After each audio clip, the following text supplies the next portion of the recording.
Hello, welcome to Making Efficient and Effective Meetings. My name is Melinda Ryan, 4-H Extension Educator in Champaign County. Today we're going to talk about the importance of why you should keep your meetings efficient and effective. One, it will help youth attending your meetings and parents retain valuable information. If you keep on track and make sure that they know what's going on, it will be easier for them to understand and retain that information. Secondly, people's time is very valuable. There's so many things going on in the world today. Of course, right now we have some downtime. That's why we're doing these videos. But normally people are rushed here and there, and it's hard to get in some meeting times. So keep that into consideration. A third thing is age attention spans. So as you know, if you have clever buds in your group, their attention span is limited to about 5 to 10 minutes on one specific activity, and then their little minds start to wander a little bit. So if you have younger members, you might have one type of agenda or meeting, and if you have older kids, then you might have a little bit different agenda or meeting that you want to do. So before the meeting, it's very important that you select a location that is central for all members. It's big enough to accommodate the members. And one of our 8 key elements of youth development is a welcoming environment. And that's very important. And not only location, when the kids come in, they should feel very welcome by the advisors and be greeted as they come in. Make sure it's a comfortable atmosphere and that the room is set up properly. There are different ways to set up rooms, depending on perhaps what your agenda or education thing may be for the day. Most typically, it's best if you can put everybody in a square. That way they can all see each other's faces, they feel engaged, and they can participate in the meeting. And before the meeting, take some time to organize. You want to plan ahead, work with your officers and committees so they know exactly what's going on during the meeting. If you advertise that your meeting is going to be from 6:30 to 8:30, make sure it's pretty much 6:30 to 8:30. You don't go over and you don't go under too much, just in case someone is in a situation where they're waiting on a ride or you don't have to wait around. Hopefully, the parents are staying there, and you should be encouraging the parents to stay there with the kids. An important thing that you need to have is an agenda. So I'm going to show you 3 different agendas. This first agenda is very detailed. It tells the purpose of the meeting up here, and then if you look down through here, it's got at 6:30, 6:32, 6:33. You don't need to keep on a time schedule that close because that's very difficult. And sometimes if you do that, you'll have your participants looking at their watch saying, oh, we're behind. Oh, this is going to go on much longer. And you tend to lose them. So that's a little bit too much time detail. The other thing is this one doesn't allow for kids necessarily to have to pay attention.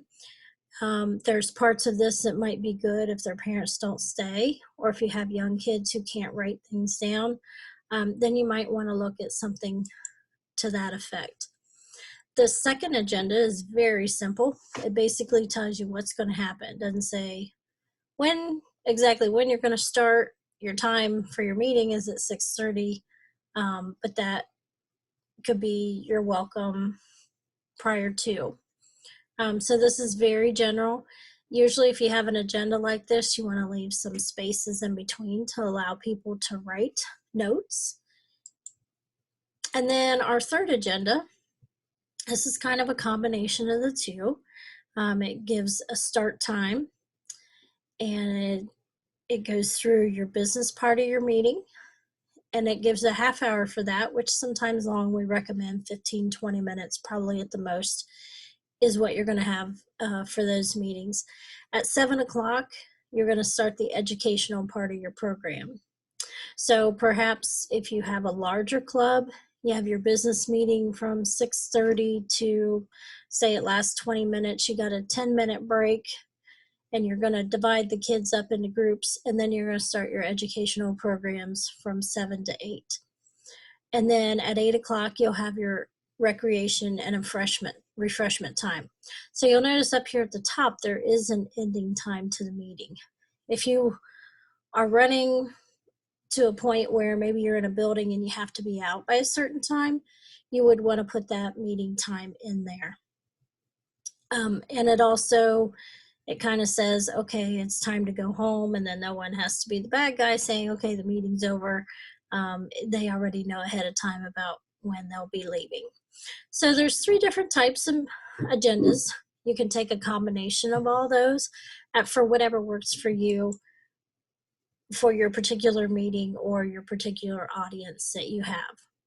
And again, as I touched on as we were going through the agendas, there's the business, the social and refreshment time, and the educational time. Typically, these 2 bottom ones are switched around. No particular order on those, but you can do whichever is most efficient for you. Some roadblocks to avoid to keep your meetings efficient and effective is for anything private and personal interests, discuss those afterwards or discuss them away from meeting time, not in front of everybody. If you're voting on something, make sure that the members look at everything as a whole, and you as the advisor explain that here's all the different points. Now you can vote on how you want if you're voting on something. Another roadblock is lacking any direction or purpose. So if you don't plan, you don't prepare, you don't have an agenda, you look pretty unorganized when they get there. That's a roadblock for an effective meeting. Getting off track. A lot of times in our groups, everybody's friends, you've all gotten to know each other, and it's easy to get on a side conversation or a funny little story. Those are all great things to do, but try to encourage those to be saved for a little bit later on. If the kids get to a meeting and it's boring and there's no business and they're used to, okay, I come to a meeting, I'm here 5 minutes, I wasted my time, it took me 15 minutes to drive here. Don't do that with your kids, because it's very frustrating to the parents and to the kids as a whole. 4-H meetings are meant to learn something, so please keep that in mind as you schedule your meetings. Making decisions outside of the meeting is definitely a roadblock as well, because part of the meeting is including and incorporating all of the kids that are members. So the members need to have a meaningful involvement in the meeting. They need to feel some empowerment and engaged in the meeting. And they need to have an incentive to attend the meeting. Again, avoid those worthless 5-minute meetings. Give them a reason to attend and have some fun, because 4-H is all about having fun. Let me stop sharing here.